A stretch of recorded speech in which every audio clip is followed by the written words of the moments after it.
vai ser no freestyle hoje.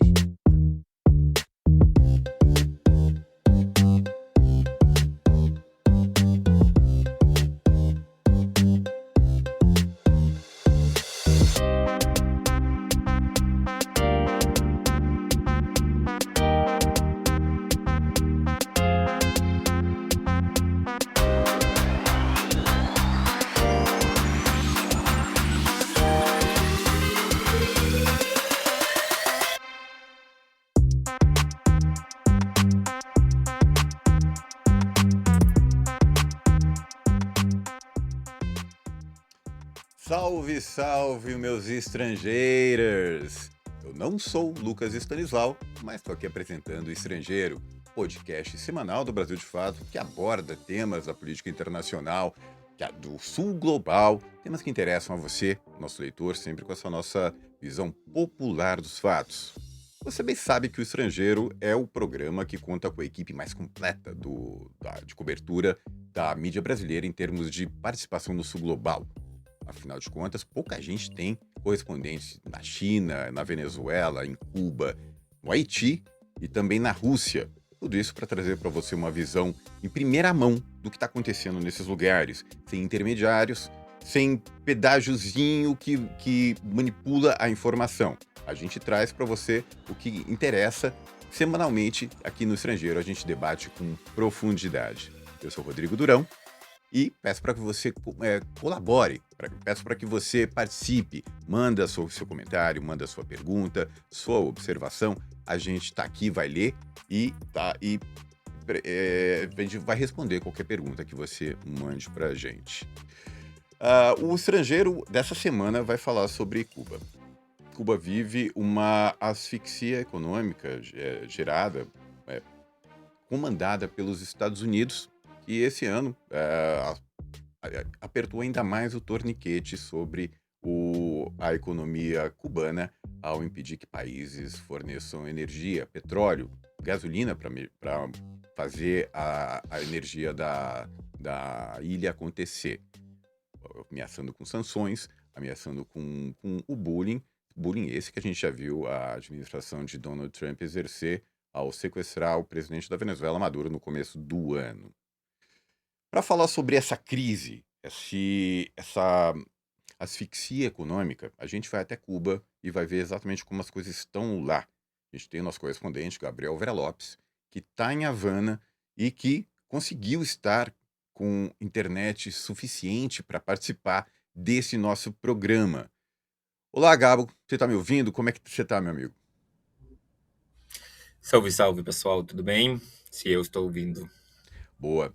Gabo, como é que estão as coisas aí? Como é que está se refletindo na vida cotidiana esse bloqueio energético que se soma, né, a décadas de bloqueio de todos os tipos exercido pelos Estados Unidos? E como você fala, né? São décadas de bloqueio, mas acho que o que está acontecendo nestas últimas semanas, com o impedimento que está colocando os Estados Unidos para que qualquer outro país, não os Estados Unidos, qualquer outro país possa fornecer petróleo e combustível na ilha, é uma avançada muito agressiva, um tipo de agressão que não tem precedentes. É, como que está as ruas, como que está o povo cubano? Eu diria duas coisas. A primeira é que a vida em Cuba é uma vida que tem 60 anos de bloqueio. Então, não é uma novidade para o povo cubano, tem que se adaptar a diversos tipos de agressões dos Estados Unidos. Então, isso não é novo, mas é mais agressivo. Isso eu acho que nós temos que entender isso.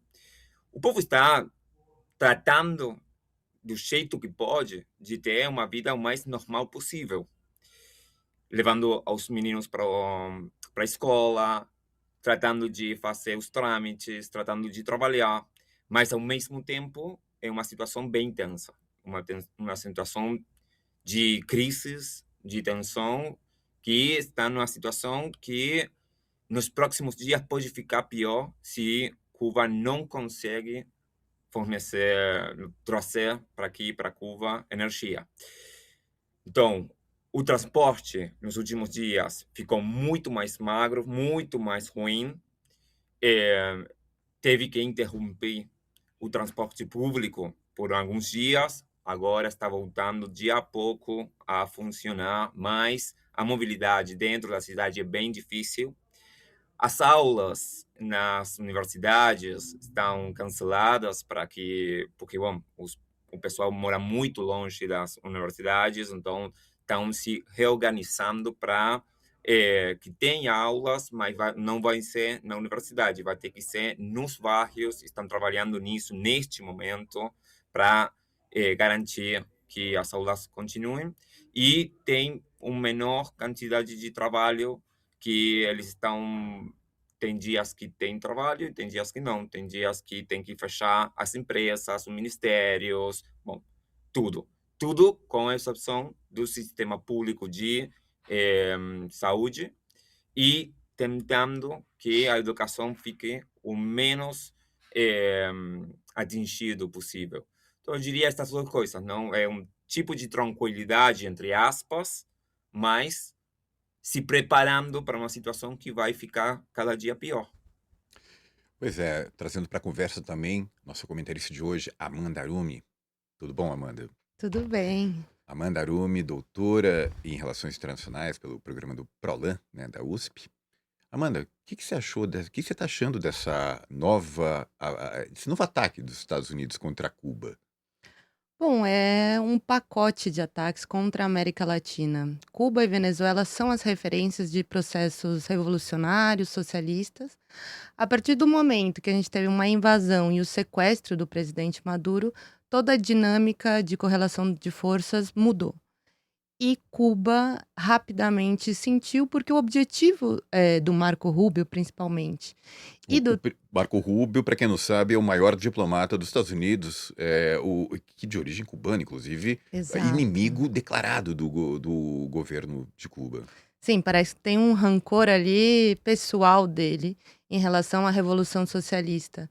E ele desenha, orquestra esse ataque contra a América Latina, primeiro em relação à Venezuela, e depois impedindo que a Venezuela envie os barris de petróleo. Então, a Venezuela enviava cerca de 35 mil barris de petróleo. Isso já uma solidariedade, uma compreensão da importância de Cuba histórica.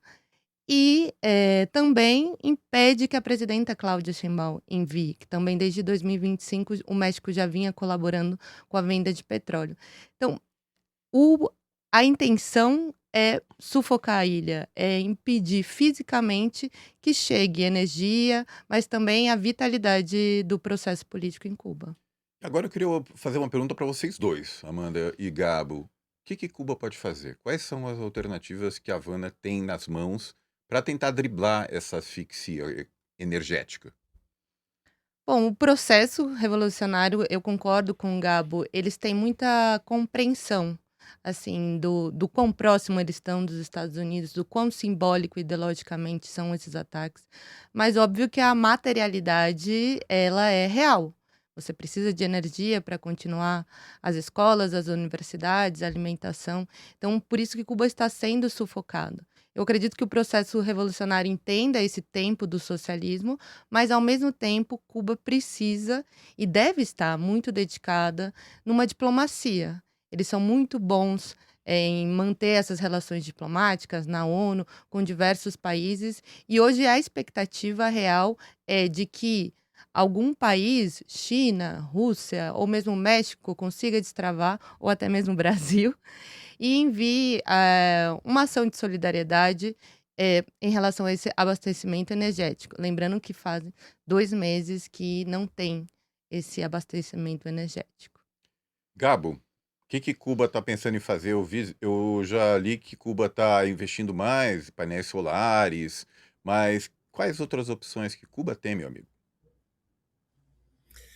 Bom, eu acho que são duas coisas com duas velocidades diferentes. É o que Cuba tem que fazer nestes dias, nos próximos dias, e o que Cuba está tratando de fazer de jeito estratégico. Nos próximos dias, o que estão fazendo os cubanos é fortalecer o poder popular para organizar a população, o povo, para este tipo de violência que está sofrendo de parte dos Estados Unidos.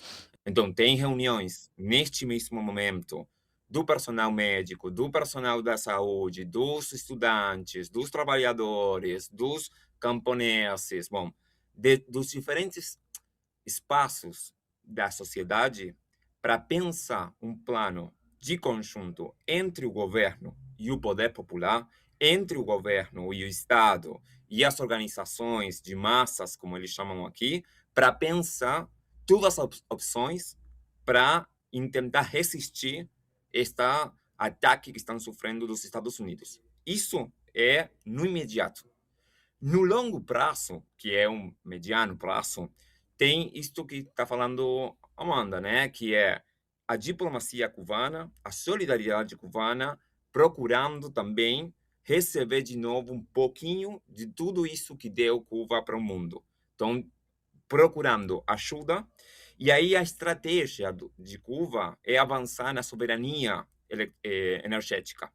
E aí tem duas coisas que são muito importantes. Uma é a soberania energética com a transição energética, que é um plano que eles têm feito nos últimos 2 anos de colocar painéis solares, de colocar maior quantidade de energias limpas para poder não depender do petróleo, mas também Cuba produz um pouco, não o que precisa, mas produz um pouquinho de petróleo. E eles estão investigando como utilizar esse petróleo, que tem um monte de problema, porque é muito pesado, porque tem um monte de coisas que fazem que seja muito difícil para transformar ele em energia. Eles estão investigando, tem muito tempo, né? Mas estão voltando para fazer eles fizeram um comitê de científicos de urgência para voltar a investigar como eles podem utilizar de melhor maneira esse petróleo. Mas esses dois tipos de vias estratégicas para conseguir a soberania energética é urgente, mas vai levar tempo. Eles conseguiram muitas coisas no último ano. Eles conseguiram passar só no último ano de usar um 3% de energias limpas a um 10%. Eles podem terminar este ano com a faixa de 25%, porque eles ganharam experiência, porque tem maior capacidade, mas você tem que garantir o outro 75%. Então, aí também tem esta estratégia de ganhar tempo com aliados, com solidariedade, ganhar tempo para poder fazer que a vida não fique tão difícil para o povo, que é o que sofre tudo isso, e ao mesmo tempo trabalhar nessa transição. A gente vai falar mais sobre essa transição, a gente vai falar sobre outras coisas no programa de hoje, inclusive no Terra Plana. Você já é uma veterana, já viu várias vezes, né, Amanda, o que é o Terra Plana aqui do estrangeiro. Quem ganhar no final do ano vai ganhar essa edição do troféu aqui da casa, para quem trouxer a notícia mais bizarra que aconteceu durante a semana. Então você que tá curioso, fica até o final, você vai ver quem vai nesse nosso festival de absurdos que acontece no final do programa. A gente vai falar também do Super Bowl, do Bad Bunny lá, né, lavando a alma da América Latina, né? Mas eu queria saber a sua opinião agora. A gente está falando de muitos ataques que o Trump vem fazendo com a América Latina. Interferências interferiu na eleição argentina, Hondurenha, tentou interferir no julgamento do Bolsonaro, sequestrou o Maduro, impediu o Panamá de fazer negócio com a China, está asfixiando Cuba. Isso tudo em 13 meses ali e tal. Mas em relação a Cuba, você acha que o Marco Rubio tem um plano? Eu pergunto isso pelo seguinte. Quando eles depuseram o Maduro, quando sequestraram o Maduro e pensaram, e agora, o que a gente vai fazer? Eles foram confrontados com a ausência de alternativas lá dentro. Não tem ninguém lá dentro da Venezuela com legitimidade para virar um fantoche estadunidense que conseguisse se segurar no poder, né? Em Cuba é parecido. Não existe um grupo com uma legitimidade para assumir o poder em Havana. Digamos que eles façam algo parecido em Havana. Não existiria um candidato óbvio. Você acha que existe um plano? Eu acredito que sim. O plano, do Marco Rubio e do Trump é um plano ideológico. Então, o ataque a Cuba não é necessariamente ao que Cuba representa ali de perigo, como eles querem dizer. É um ataque de uma disputa do mundo unilateral ou de um mundo mais complexo, multipolar. Porque eles estão atacando unilateralmente, bloqueando Cuba e estão sendo bem-sucedidos. O tal chamado mundo multipolar até então não respondeu. E isso mostra o poder dos Estados Unidos, que é algo que o Trump e o Marco Rubio querem reconstruir como identidade hegemônica, óbvio, para as disputas internas e a famosa disputa internacional do novo mundo pós-hegemônico. Qual vai ser a resposta da Rússia? Qual vai ser a resposta da China? Tudo isso importa. Então, Cuba é uma ilha socialista que já em vários momentos da história foi esse termômetro da disputa ideológica. Então, vamos lembrar da crise dos mísseis. Também foi esse momento de tensionamento, de disputa hegemônica do mundo. E mais uma vez a gente está vendo Cuba ser atacada pela sua potência ideológica, pelo farol ideológico que projeta em toda a América Latina. Então, atacar Cuba não é simplesmente mais um país na América Latina, mas é atacar ideologicamente um processo, né, que reivindica sua soberania, sua autonomia para ser socialista a 100 quilômetros de Miami. Lembrando que você falou da crise dos mísseis, foi em 1962, quando, para evitar um ataque estadunidense, Fidel Castro pediu para a União Soviética enviar alguns mísseis para ser uma forma de deter qualquer possível ataque de Washington. Mísseis voltados, como você falou, 70 quilômetros de Miami, né? E ia causar um estrago ali. Mas hoje não tem. Exato. Hoje não tem União Soviética nenhuma para. Quem é a União Soviética? Quem seria o ator? Na realidade, eu acredito que o mundo está muito complexo e tensionado ao máximo, e para a América Latina, a nossa soberania está em jogo. Eu acredito que precisa frear essa força unilateral dos Estados Unidos. E eu acho uma vergonha que, por exemplo, a presidenta Cláudia Sheinbaum, ela está na América Latina encarando sozinha o tema de Cuba. O Brasil deveria ser solidário ao México e também se posicionar, porque aí teríamos dois grandes países latino-americanos dando a linha política de que, olha, na minha região eu dou conta de resolver os problemas energéticos de Cuba, de soberania e de paz. Hoje a gente vê muitas ações unilaterais nesse mundo fragmentado e extremamente tenso. Na sua opinião, por que o Brasil não se manifesta com mais veemência? O Brasil apostou tudo em aliviar o tarifaço e não se preocupou com a questão política, não se mete? Ou existe algum outro motivo?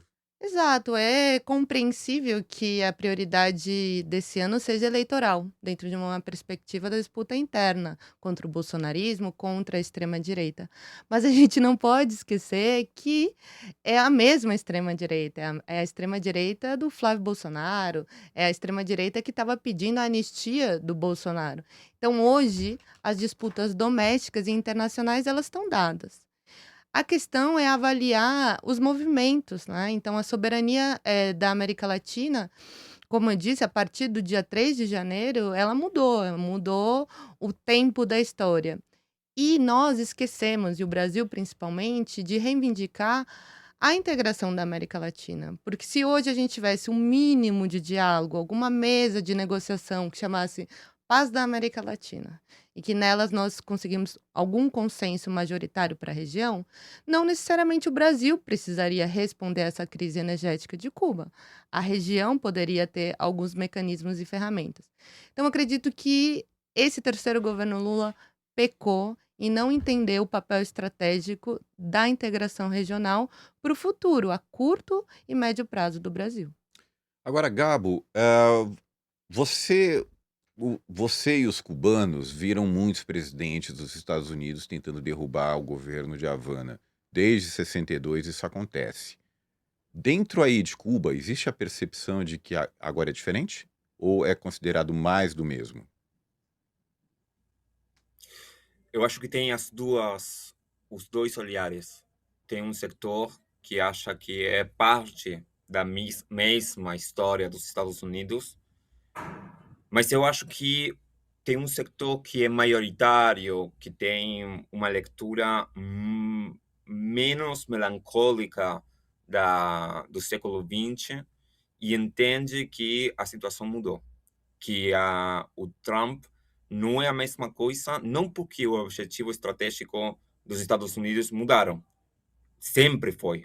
Sempre. Também na época do Obama, sempre foi destruir a Revolução Cubana. Mas o que mudou é o nível de agressividade que tem os Estados Unidos e a capacidade de dano que tem os Estados Unidos. E tem maior capacidade de dano por duas coisas. Uma, um pouco o que vocês estavam falando, é um mundo muito diferente a um mundo com uma esquerda forte, com capacidade de colocar um freio nos Estados Unidos. Ou não nem sequer de esquerda, de setores contrários à hegemonia dos Estados Unidos, com vontade política e capacidade de colocar um freio na extrema-direita e nos Estados Unidos. E eu acho que isso dá uma maior amplitude de jogo para os Estados Unidos, que estão tentando voltar com muita força, não só sobre Cuba, senão sobre toda a América Latina, onde eles acham que é seu espaço vital de conquista, seu espaço vital para garantir a sua hegemonia imperialista. Então, eu acho que dentro de Cuba tem um debate, e dentro desse debate tem a percepção de um sector que é parecido ao que aconteceu no século XX, mas tem outro sector que eu acho que é maioritário, que entende que este é um mundo muito mais hostil para os projetos políticos como Cuba, porque também é um mundo onde os Estados Unidos estão sendo muito mais agressivos. Agora, Gabo, quais são os países que estão ajudando Cuba e o que o país está precisando mais? O que Cuba precisa mais nesse momento? Vamos lembrar duas coisas. A primeira é que Cuba tem uma crise econômica muito, muito grave, muito pronunciada nos últimos 5 anos. Então, o que faz este tipo de incremento do bloqueio é trabalhar sobre essa crise e fazer que tudo fique pior.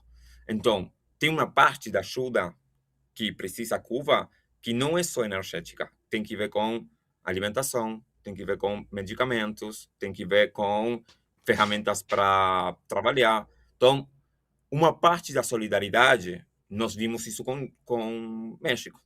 México está trazendo para a ilha solidariedade com ajuda humanitária, onde tem um monte de coisas que precisa. O povo pobre de Cuba precisa para o dia a dia, para a sua sobrevivência. É um povo que foi atingido por 3 furacões nos últimos ano e meio também. Nós temos que lembrar isso, que é uma pequena isla que fica no Caribe e tem uma hostilidade não só contra os Estados Unidos, mas também da mudança climática que faz os Estados Unidos e o norte global, né? Então, por um lado tem isso. Por outro lado, precisa urgente resolver o problema da energia. Precisa petróleo, precisa tudo que consiga fazer energia dentro da ilha. Aí o principal parceiro estava sendo a China. A China estava ajudando muito para construir os painéis solares, para construir essa transição energética. Mas tem outro aliado, que é um aliado histórico, e eu acho que é o aliado mais importante que tem em Cuba, que é o Vietnã, que também agora está somando esforços e força para essa transição energética. O que o Vietnã tem Só para ajudado lembrar, Cuba? Como é que o Vietnã ajuda Cuba? bom, no último ano foi o aniversário 65 das relações entre Cuba e Vietnã. E teve uma campanha bem grande dentro de Vietnã, onde artistas pop, que não tem nada a ver com a política, chamaram a fazer doações para Cuba. porque tem uma proximidade dos povos muito importante.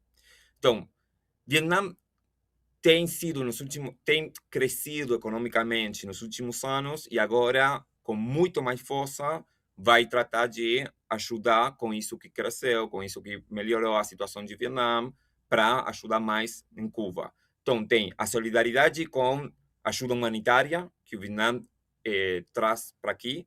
Tem experimentos políticos que são políticos e econômicos que são muito importantes para Cuba. Cuba, o único país que está permitindo um investimento direto na produção de comida em Cuba é do Vietnã, que está produzindo comida aqui e vai produzir no próximo ano muito mais para ajudar a conquistar a soberania alimentar. E agora o Vietnã também vai ajudar na transição energética para construir essa soberania energética. Então, a aliança com o Vietnã tem estas duas aristas, tem estas duas caras, que é ajuda na produção de alimentos e ajuda na transição energética.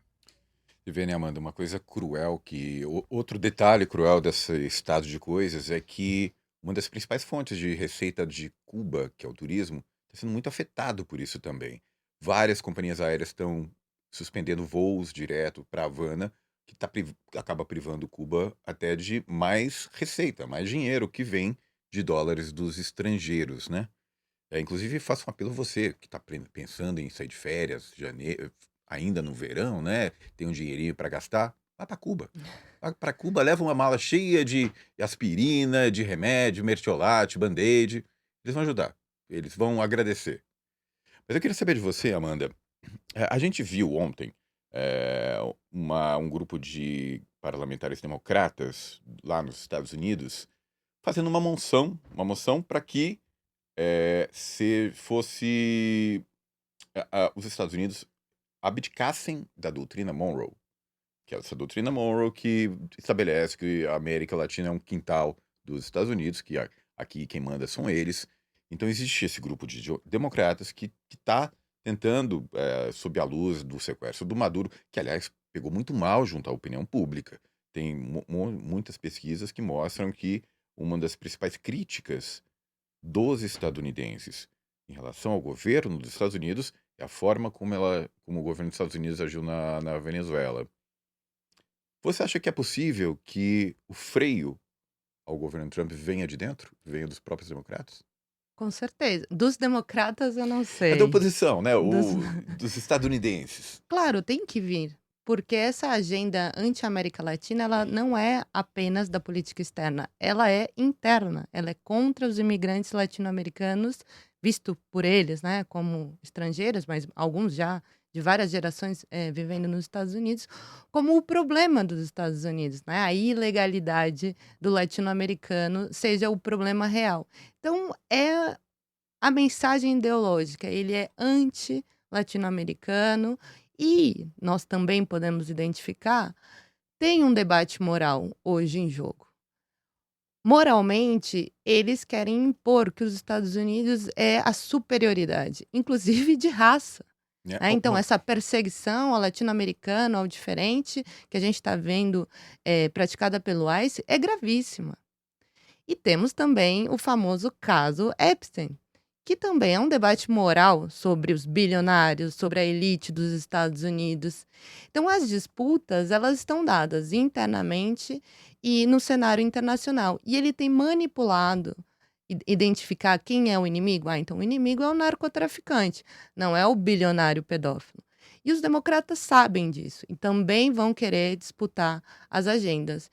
Então, óbvio que não dá para a gente colocar todas as nossas fichas na chamada esquerda progressista ou o campo de oposição do Trump nos Estados Unidos, mas lembramos que ele, no primeiro mandato, caiu no período de pandemia com o movimento Black Lives Matter.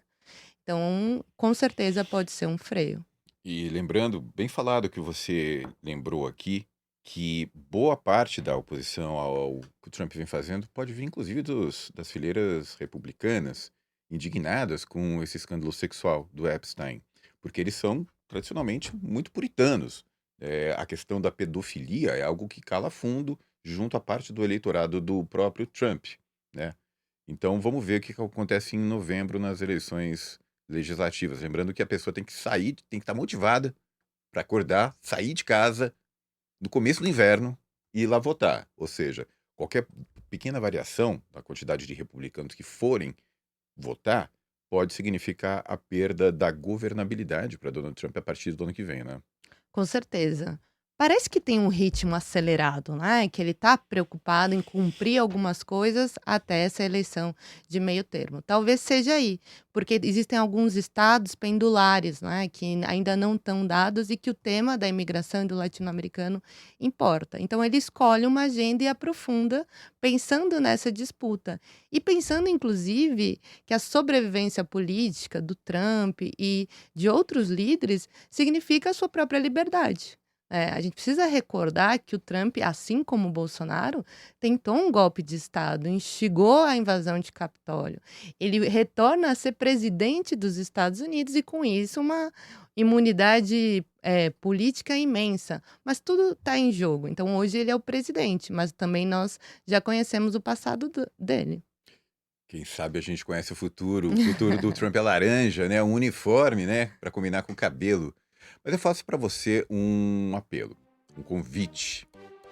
Assina a newsletter do Brasil de Fato. Fácil, grátis, você vai ter acesso a conteúdos exclusivos e também faço um apelo para que você apoie financeiramente o Brasil de Fato. A gente está precisando. A mídia progressista depende de você, depende de contribuições voluntárias de pessoas que leem o nosso jornalismo, consideram ele um jornalismo importante que está sendo feito e ajuda a manter. É fácil. Quer ver? É assim, além de ir para Cuba, vai nesse endereço que eu vou falar e se inscreve para receber a nossa newsletter. www.brasildefato.com/apoia-se. É isso, você vai, com um clique, você já vai se cadastrar. Mas, Amanda, a gente está falando desse período trevoso da América Latina. O que você achou do show do Bad Bunny lá no Super Bowl? Foi um suspiro, porque a gente estava tendo notícias terríveis. E dentro da compreensão de uma batalha de ideias e da luta dos poderes, o poder da cultura, o poder do imaginário também importa muito. E ele conseguiu enfrentar ali, com a arte, temas muito importantes. Lembrando que o Bad Bunny colocou ali no Super Bowl o palco da América Latina e do Caribe. A gente estava falando agora sobre Cuba, ele também trouxe elementos que estão presentes em Cuba. Então, jogar dominó, a questão dos apagões, eletricidade. Então, é a pauta, né? Nós da esquerda precisamos reconhecer que a batalha cultural é muito importante. E ir para ofensiva, né? Gabo, como é que isso repercutiu aí em Cuba, essa afronta ao império promovida aí pelo Bad Bunny? Bom, com certeza, na juventude foi festa. Foi um monte de pessoas sentindo aí que também tem a possibilidade de de fazer alguma coisa contra os Estados Unidos. E então aí tinha um monte de cubanos no domingo. Claro, imaginem só, não tem energia. Você tem que procurar algum lugar onde vai dar energia, vai dar para olhar o que está acontecendo. E você passava por pouquinhos bares, restaurantes, o que seja, que tinha energia, e tinha um monte de cubanos juntos olhando isso. E foi uma coisa onde você tinha quem gosta da música, mas também quem desfrutava de que ter o cara lá falando todas essas verdades dentro do império contra o Trump. E todo mundo, ao outro dia, quando o Trump tuiteou, quando colocou aí nas redes sociais, tudo maluco aí, que ninguém entende o que fala o Bad Bunny, tá todo mundo aí sentindo que foi uma vingança, quase. Então, eu acho que foi muito legal, emocionalmente muito legal para os jovens cubanos. E é curioso, você vê alguém mais candidato a enfrentar Donald Trump nessa empreitada contra a América Latina? Bom, a unidade da América Latina, com certeza. Eu Várias vezes a gente vem e vai nessa depressão de que o mundo está acabando, mas a gente precisa também colocar a perspectiva histórica. E a perspectiva histórica é a queda hegemônica dessa sociedade dada como um império. E a ascensão de uma nova sociedade. A gente não sabe qual. Não sabemos o que será o mundo multipolar. Mas desde uma perspectiva econômica das riquezas, tudo indica que a América Latina será a potência do mundo. Né? A questão dos minerais raros, o próprio petróleo, os recursos hídricos. Então, quem pode frear um império em queda? Uma nova conjuntura. E eu acredito muito na potência da América Latina, desde que numa perspectiva de unidade. E isso está faltando muito. A Venezuela, nós deveríamos ter uma resposta mínima, pelo menos pela questão de paz. Mas não vimos nenhuma nota consensuada da CELAC. Então, esse é o desafio para as próximas lideranças da América Latina. Como reconstruir a Unasul, a integração regional, ou até mesmo o posicionamento da América Latina no mundo multipolar. E a própria ONU, né? Os Estados Unidos se esforçam assim muito fortemente para enfraquecer a ONU, né? Não só a escada rolante da ONU, como reclamou Donald Trump quando esteve lá, mas a entidade como um todo. Você vê, e ao mesmo tempo isso causou uma reação em vários países que defenderam a ONU, saíram em defesa de existir uma organização mundial que representasse os interesses internacionais com neutralidade. É, e ao mesmo tempo você vê, por outro lado, o Trump querendo fazer uma ONU paralela, aquele conselho em nome da faixa de Gaza, de uma governabilidade em Gaza, substituindo o poder que seria da ONU, né? É difícil fazer uma previsão do que vai acontecer nos próximos tempos, se a ONU vai se enfraquecer ainda mais, porque afinal de contas os Estados Unidos são o maior doador, Uhum. patrocinador da ONU, né? Você vê caminhos para a ONU? Realmente a ONU tem se tornado obsoleta, né? Ela é quase inativa desde uma perspectiva prática. Até mesmo as denúncias viram um jogo de narrativas, que foi o que a gente viu na reunião do Conselho de Segurança em relação à Venezuela. E eu acredito que isso é fundamental. A grande diferença entre os democratas e os republicanos não é se um é mais progressista ou faz menos guerra que o outro, são os métodos.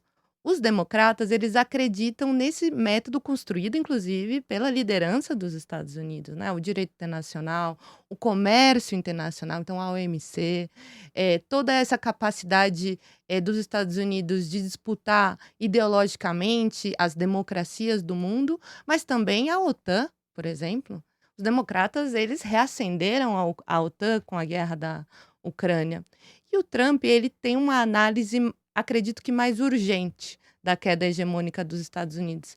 Ele interpreta como mais acelerada. Então ele não, digamos, ele ignora esses instrumentos construídos pelo Império, pelos Estados Unidos, e parte para uma disputa mais real, militar, de intervenção. E interpreta que nesse novo mundo a tendência é o regionalismo.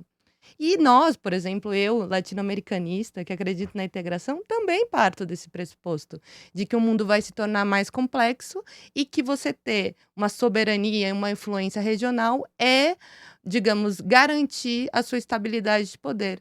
Então, o Trump, ao invés de sustentar uma guerra na Ucrânia, criada, né, pelos democratas e europeus a partir da OTAN, ele quer focar nas riquezas da América Latina e na capacidade de intervenção que ele tem a partir do regionalismo. E é aí que ele resgata a doutrina Monroe.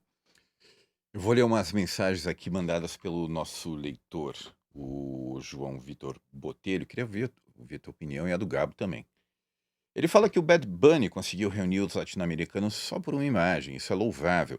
Acho que os Estados Unidos são implacáveis. No desfile, a bandeira dos Estados Unidos estava à frente das bandeiras dos outros países. Bom, não foi exatamente uma pergunta, né, João? Mas é exatamente isso. Os Estados Unidos são implacáveis e não fazem nenhuma questão de esconder essa situação atualmente no governo Trump. Ele fala, o João Vitor também também fala, latino-americanos, ideologicamente isso é perigoso? Acho que ele se referiu ao fato de que a bandeira dos Estados Unidos estava na frente, os Estados Unidos são implacáveis, e houve uma união dos latinos momentaneamente no show do Bad Bunny. Eu acho que ele perguntou se seria perigoso para os latino-americanos, pensando numa reação do Trump. Mas acho que é por aí, né? Não existe opção sem uma união dos latinos, né? Eu gosto dessa estratégia de eles criam a divisão e nós construímos que somos o maior, a unidade. Então, a ideia de que a América é o todo, inclusive os Estados Unidos, inclusive os negros dos Estados Unidos, inclusive os latino-americanos e outros imigrantes que estão nos Estados Unidos. Acho que a linha política não está errada. O Bad Bunny realmente foi genial. E pensando na questão de Porto Rico, exatamente, né? Então é a América Latina, mas está nos Estados E foi Unidos. genial colocar isso na pauta, né?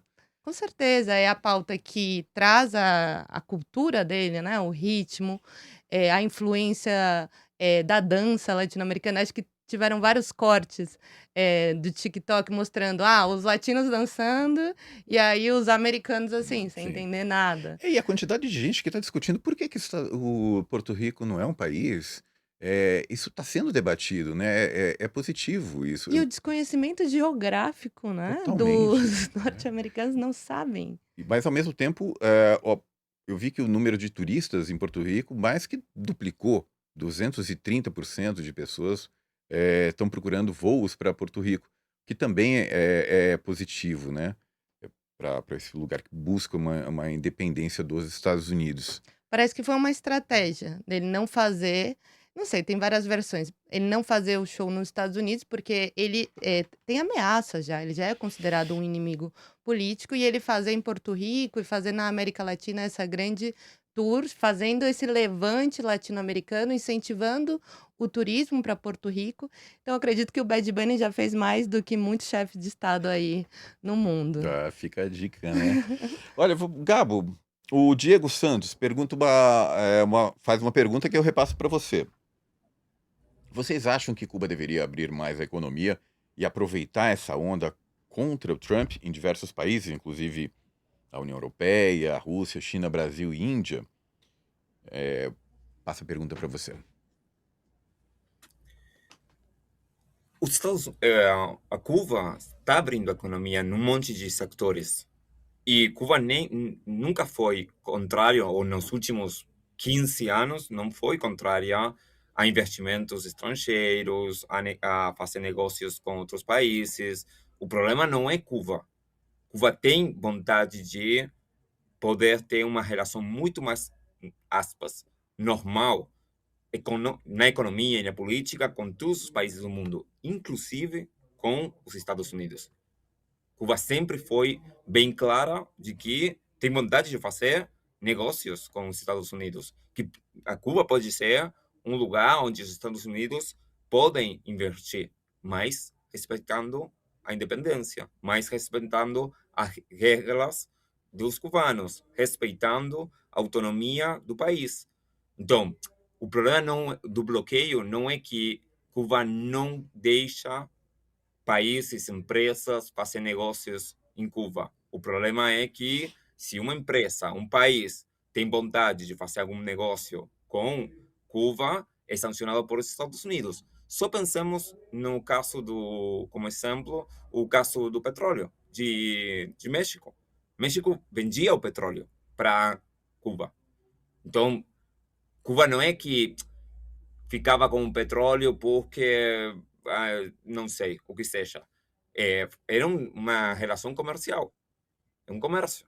Mas foi os Estados Unidos que falaram, você não pode vender mais. E assim você tem um monte de situações. Por exemplo, vocês estavam falando do turismo. Para os europeus, o turismo em Cuba sempre foi muito atrativo. Porque é o Caribe, porque tem um histórico, porque tem uma história. Bom, mas no último tempo, se você é europeu e vai para Cuba, os Estados Unidos tiram de você a visa automática que você tem para entrar nos Estados Unidos. Então, a vontade de ter relação cultural, diplomática, artística, científica, econômica de Cuba com o resto do mundo é bem ampla. O problema é que o bloqueio não deixa Cuba fazer isso de jeito normal. Você vê a possibilidade, Amanda, de negociação com esse governo Trump por parte do governo de Cuba? Eles estão à disposição de negociar, de colocar os termos, né, para esse retorno energético que é urgente. O Trump chegou até a falar que está em negociações. Saiu uma matéria aí também de um jornalista dizendo que o Marco Rubio, que é quem bloqueia a existência de uma negociação e que o Trump estaria ali influenciado pelas vontades do Marco Rubio. A minha pergunta é: o Lula está para encontrar o Trump em março. Sim.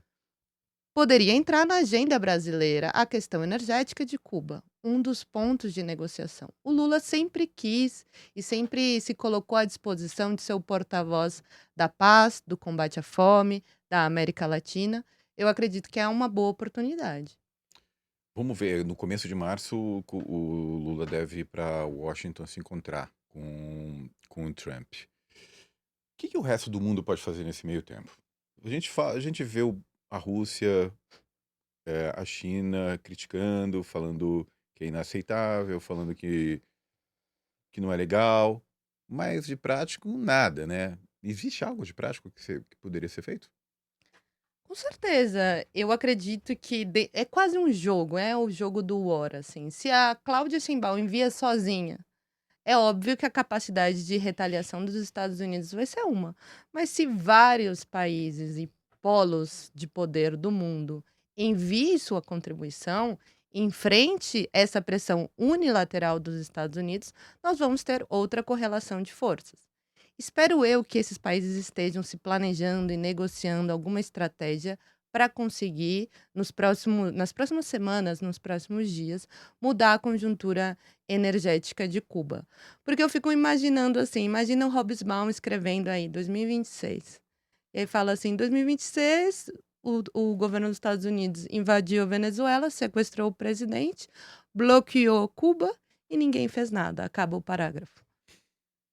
Eu acredito que não pode ser assim. Como seria o título desse livro do Hobsbawm? Poderia ser só janeiro, né? No janeiro já dava 350 páginas. Antes do carnaval. Antes do carnaval. E a Colômbia, hein?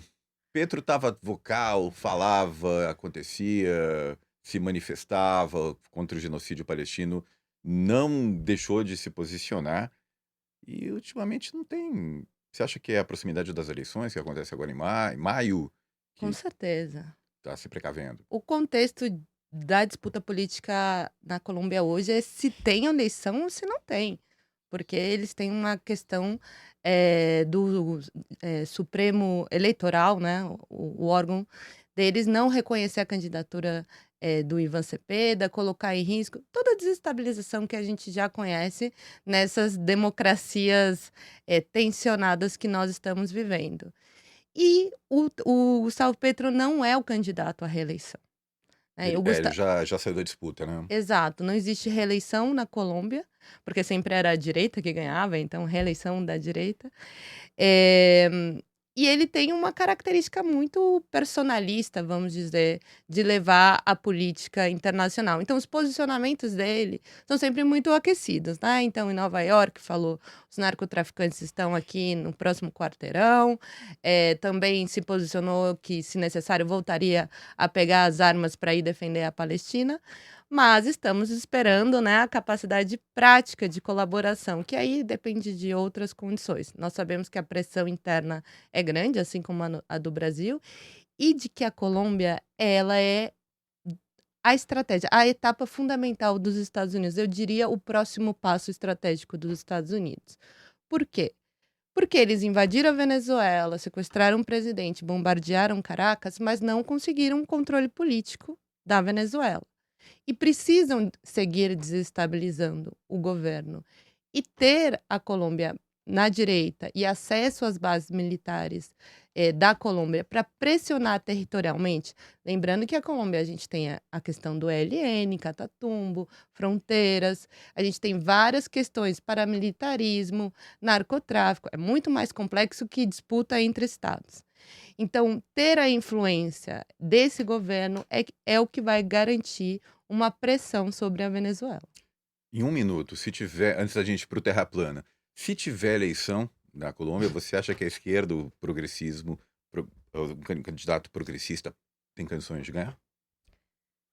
Eu tenho a tendência a errar segundo a minha própria vontade. Sim, existe um processo também, um acúmulo histórico dos movimentos sociais, da própria esquerda. Eles estão muito conscientes da necessidade da unidade, eles construíram o pacto histórico, que foi abrir mão, todos os partidos abriram mão das suas personalidades jurídicas.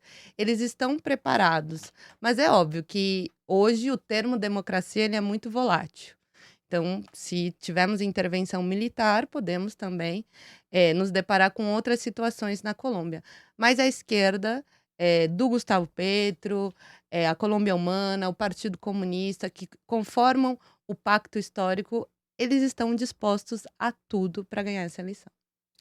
Pois é, eu já peço desculpas para você, porque eu sei que nesses tempos de 2026, fazer previsão para o futuro com base na lógica é pedir demais para qualquer um, né?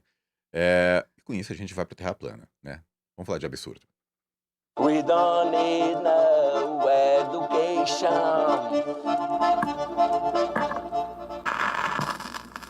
A Terra é plana. Então tá. Então tá bom.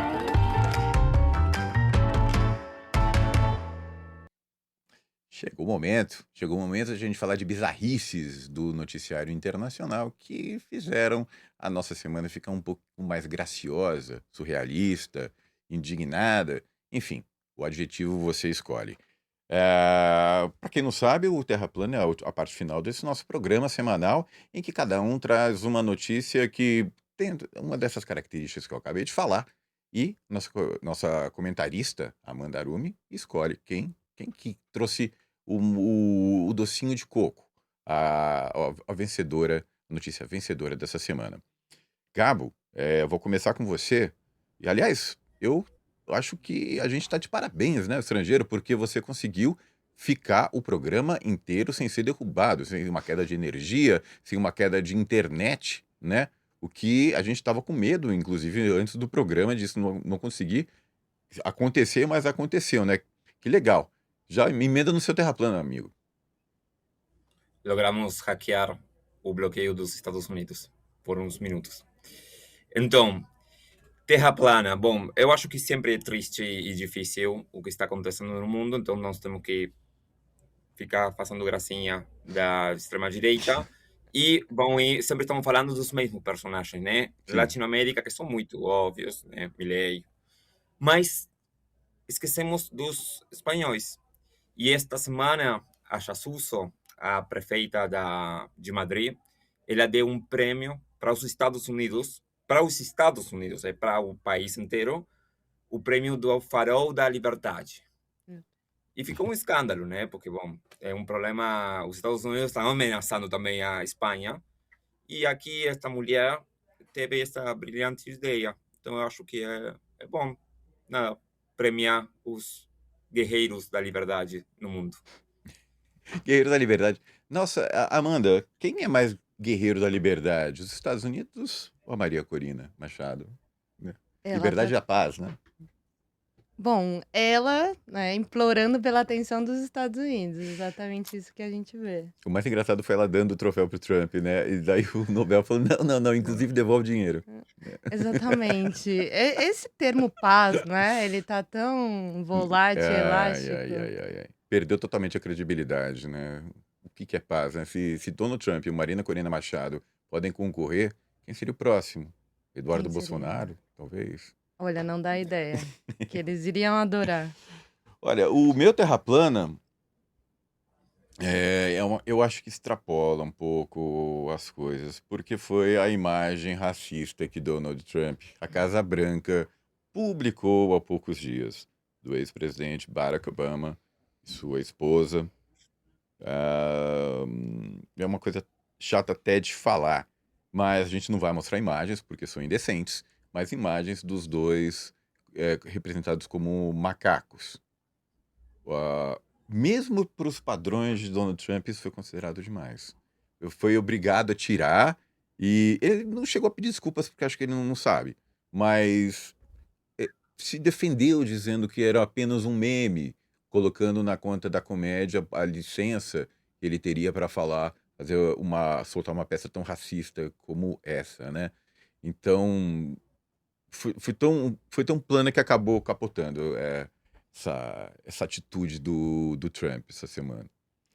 E ele culpou o estagiário, né? A culpa foi do estagiário que subiu um vídeo ali que deveria ser do grupo deles. Sei. É que o racismo está presente nessa estratégia política. Pois é, o neonazismo de Donald Trump. Essa semana o Lucas não tá. Ele tá de férias, gozando suas merecidas férias. Eu tô aqui substituindo o nosso co-apresentador, co-escritor do Brasil, do Estrangeiro do Brasil de Fato. E por isso ele não concorre.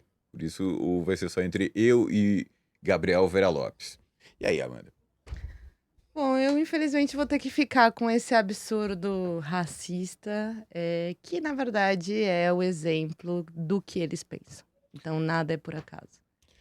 Pois foi uma coisa tão chocante que até quem não se manifesta nos Estados Unidos disse que essa não dá, né? Isso aí ultrapassou qualquer noção, enfim. Mas então é isso, eu acho que eu ganhei essa, né? Ganhei mais uma rodada aqui, começando bem na defesa do título 2026. E gostaria até de saber da produção se vocês têm um placar atualizado dessa disputa. Tem? Lucas ainda tá na frente? Eu vou pedir uma auditoria disso. Mas. Sim, alguma coisa está errada. Como Tá. eu disse que o correspondente está tão de trás? Tô achando que tá muito estranho isso. Meu Deus, eu vou querer o voto impresso aí. Pelo amor de Deus. Mas, Amanda, obrigado pela tua participação aqui em loco, nos estúdios do Brasil de Fato, aqui nos Campos Elíseos. E você, Gabo, muito obrigado pela tua participação, guerreiro aí, nosso correspondente em Cuba, resistindo bravamente para trazer notícia para os nossos leitores. Obrigado a vocês, pessoal. Obrigada, eu que agradeço. Eu queria fazer um jabá final, Faça o jabá final. que é uma campanha de solidariedade a Cuba. A gente está construindo aí uma meta primeiro de 10 mil reais para Certo. arrecadar. Juventude com Cuba. Então, busquem as redes da UJS e lá a gente está arrecadando primeiro dinheiro e também já estamos nos articulando para levantar também medicamentos para enviar para Cuba. Então, toda ajuda é fundamental, inclusive a nossa, individual. Não adianta a gente escutar Bad Bunny, não adianta a gente sair aí no carnaval com símbolo comunista e não ajudar Cuba. Como é que faz mesmo? Entra no Instagram da UJS e pode... UJS. Isso, e pode enviar o Pix aí de solidariedade a Cuba. Fica a dica para você. Vamos ajudar Cuba nesse momento, né? Estrangeiro fica por aqui. A gente volta semana que vem, quarta-feira, às 3h. Enquanto isso, você pode rever nas redes sociais do Brasil de Fato, os tocadores de áudio. E lembrando que o Estrangeiro é normalmente apresentado por mim e por Lucas Stanislau. Dessa vez ele está de férias. Eu fico sozinho nessa apresentação e na escrita, com produção de Letícia Holanda, edição e sonorização de Adilson Oliveira, operação do switcher Marina Ortega. No Brasil de Fato, a coordenação de jornalismo é de Monize Ravena e Lucas Stanislau, coordenação de redes sociais de Rafaela Cury e direção executiva de Nina Fidelis.